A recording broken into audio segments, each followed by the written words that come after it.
Okay, everyone, we are back. We are back for another exciting episode. Just water today in case. I know sometimes I like to have a little bit of a drink on the show, but it is Monday and it is 1:41 p.m. and I got a lot of shit to do after this, so no bourbon for me today, everyone. Very busy week around here.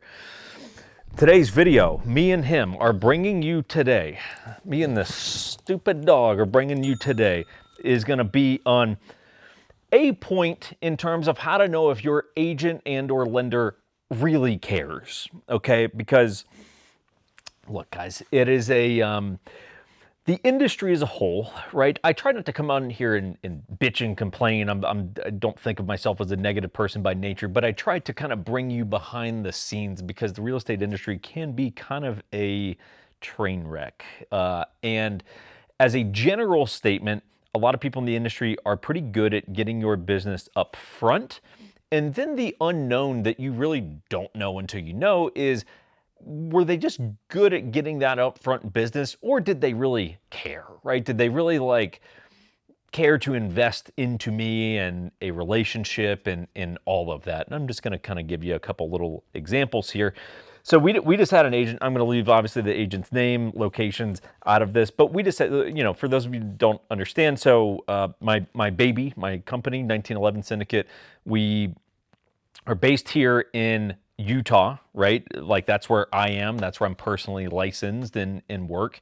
And we have agents that are basically referral partners of ours in a lot of different cities across the US, right? And if someone hits us up and they're in whatever, Raleigh, North Carolina, we're like, okay, perfect. Hey, thanks for reaching out. And then we get them in touch with our agent in there. And then they start to take over from there, get them in touch with lenders, all that good stuff. So we had a client in another state. They reached out to us. We got them in touch with an agent that to this point, we had not used before. We had a very good feeling about him, but hadn't used him. He said all the right stuff, gave us a really good vibe.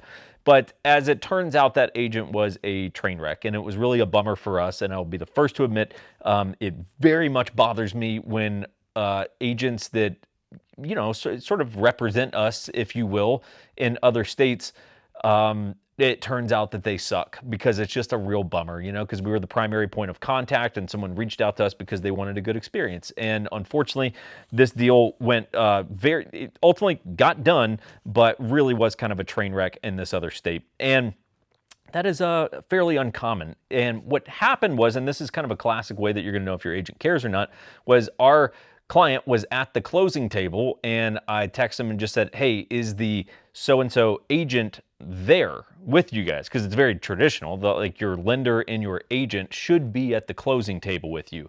If they are not, that's probably a sign that they don't really care that much, okay? Or that they are so busy that their service is beginning to suffer. Like we had a closing today. Of course I was there. Of course, it's very, very uncommon that I'm not there. It had to be very odd circumstances for me to not be there. One, because I want to. One, I should be. Two, I want to be. Like, that's our moment to celebrate. So if you ever get to the point where you are closing on your house, whether you are buying it or selling it, your agent and lender are not at the closing table, you should take that as a sign that this was more about money than actually building a relationship with you. That is a sign. And just to give you a sense for it, hey, look, when I bought my house, this was pre-being in real estate. I was not licensed yet. And straight up, from the day that I bought my house, from the day that I signed all the documents, I've never once heard from my lender or real estate agent again. And that to you may sound like, really? That kind of sucks. That's pretty normal. It's pretty normal, guys. I'll shoot you straight. So I've never heard from anyone since the day that everyone got paid, if we call it like it is.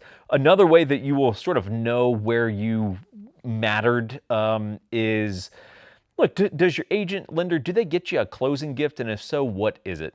And it's not that you're attempting to be materialistic, and that's really not my intent either, but it does lead you into, okay, does some, again, it kind of comes back to a point that I make probably in another video this week, which is like, look, I'm not interested in nickel and diming people. Like, I'm in here to build a relationship and hopefully give you a really good experience. And part of that is like, I want us to have this moment of celebration when we wrap up your deal. And so we do this really cool thing where we get custom knives made for all of our clients. It's kind of, it's like our hallmark thing that, that's kind of our clientele, and they really like that kind of stuff. So literally we have knives forged for all of our clients. It's very cool. We have one of the Forged in Fires winners do it. We go over to a shop, and it's a really, really cool time. That's regardless of what state you're in. And what you should keep in mind is, and this is not to brag about ourselves, and I'm a little off on a tangent here, but hey, look, if we refer a deal to someone in an agent in Denver, hypothetically, like, look, we really don't make very much on that, okay? Like the agent on the ground, of course, makes the majority of the cash, and we make a little, you know, money on the back end in terms of the referral fee, but really not that much. Still, I'm like, no, we're getting knives made for all of these long distance clients. And frankly, sometimes we make barely anything on deals, but it's like, no, man, I want someone leaving this and going, that was a cool experience. They cared about us. We have this cool memento and this keepsake that, like, you had to be a part of the club to get it. And again, I've somehow managed to turn this into a little bit of a selfish video, which was not the intent, but just to say, hey, look, if you never get any like thank you card, gift, whatever from your lender, from your agent, it tells you something. And also, hey, look, if you get a $20 Target Home Depot gift card, that tells you something too, because what's the least personal thing that you could possibly do? Gift card. So just keep that in mind. It's my 2 cents, but it's a couple little things that I've sort of collected over the years in terms of bullet points on how to know if someone cares about you or not. This dog cares. You know, he cares. He cares to get pet primarily.